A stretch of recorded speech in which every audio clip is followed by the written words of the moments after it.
McConnell, for the first time that I can remember, buckling a little bit, showing a minute sign of weakness. He wasn't willing to tank the entire global economy just in order to obstruct Biden's agenda immediately. He's just putting that off until December.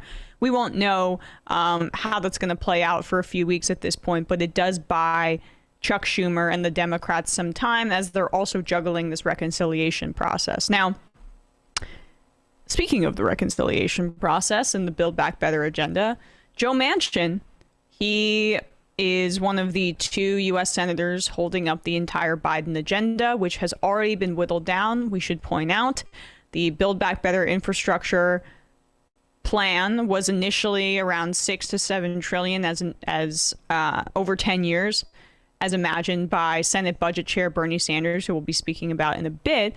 But Joe Manchin now, even though the initial figure was decided as 3.5 trillion, which we're not going to get anyway, that was the compromise coming out of the Senate budget process.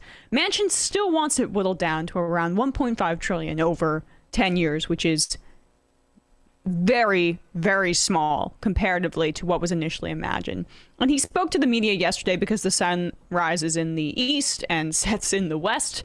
But frankly, it is a lesser evil in comparison to Sinema, who hides from her constituents and from the media. Regardless, Manchin spoke about why he wants to cut down Biden's Build Back Better agenda to a fraction of what it was initially supposed to be. Here he is speaking to the press. So I've been very clear when it comes to who we are as a society, who we are as a nation, and why we are still the hope of the world. I don't believe that we should turn our society into an entitlement society. I think that we should still be a compassionate, rewarding society. I think that fares best for all of us. But compassion means taking care of those who can't take care of themselves, whether they're young, whether they've had some type of a challenge in life, whether it be mental or physical. Those are responsibilities that we have, and we can all meet those responsibilities. And I feel very strongly about that. And we will continue. This is going to take time to get this done. Getting it done quickly is not going to benefit anybody. So let's make sure that we do it and do it right. So there's a lot there. But let me just mention entitlement in reference to Joe Manchin. You know, I'd say there's a little bit of entitlement in, I guess, collecting checks from a coal company, or at least making a bunch of money from a coal company in your state as you make a 6-figure salary as one of the 100 most powerful people in the country as a part of the United States Senate, and as you preside over the Senate Energy and Natural Resources Committee. But who's to say? When you're rich, entitlement is foundational. When you're poor, entitlement is a moral failing. And corporations are entitled to an impoverished and undereducated workforce, basically, that's the big entitlement in America. Is Joe Manchin's coal companies have workforces that need to go work for those coal companies because they need health care and they need and they're not given they're given wages that aren't able for them to move and advance beyond that. They're like, this is captivity. And that's why he also mentions the phrase, or uses the word rewarding, a rewarding society. That's the operative word here. Take out compassion, because it can literally mean anything. We know this from decades of usage of the concept of compassionate conservatism. When we know that conservative ideology is incompatible with compassion, he mentions rewarding because of that same disciplinary attitude, right? We are going to reward you for being a obedient worker and participating in the workforce on the conditions that we set for you. Yeah, feudal plantation, whatever like sort of mindset you want to put this in. Exactly. So that's why it's important for the left to reset the conversation, not around buzzwords like compassion, but around policy sets, and say what you're going to do for people. And that's exactly what Senate Budget Chair Bernie Sanders did yesterday in response to that comment by Joe Manchin.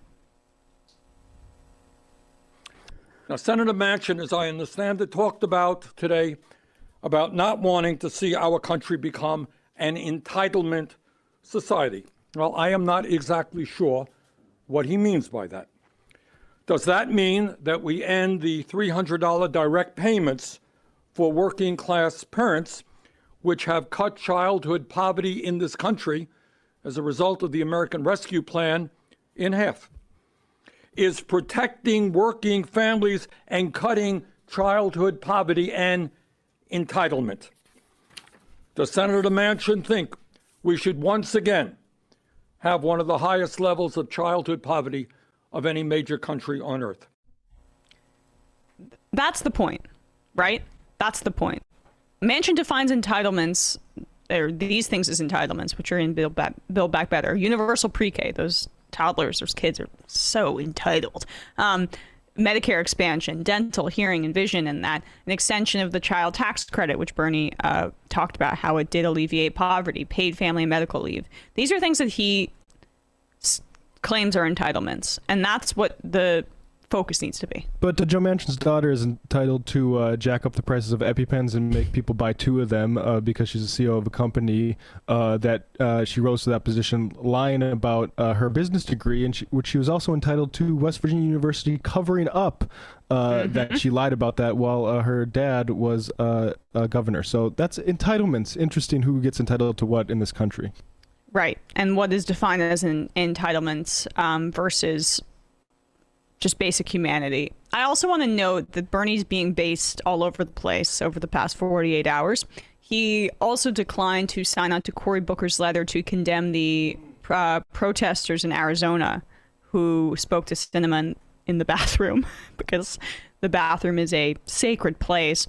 As Ben Shapiro will tell us later. Yes. Ben Shapiro gets very uncomfortable when you mention the bathroom. Bernie really, I think, is the only notable progressive senator to not sign on to this, and his office declined to comment to Axios, which I love.